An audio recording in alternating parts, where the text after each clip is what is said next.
Il giornalista Domenico Vecchio, editore del quotidiano online Agrigento Oggi, è stato oggetto di uno striscione offensivo nei confronti del suo giornale. Uno striscione è stato infatti collocato sul cavalcavia della strada che costeggia il Parco dell'Addolorata sulla via principale verso il viadotto Morandi in direzione Villa Seta.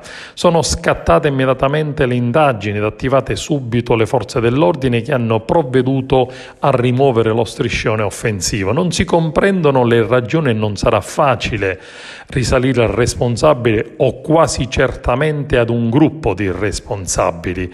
È veramente deplorevole e preoccupante svolgere libertà ed autonomia il ruolo di giornalista e ne siamo sempre più consapevoli e coscienti. A Domenico Vecchio e a tutta la redazione va la nostra convinta solidarietà, nella certezza che vengano individuati e puniti i responsabili di tale vile gesto.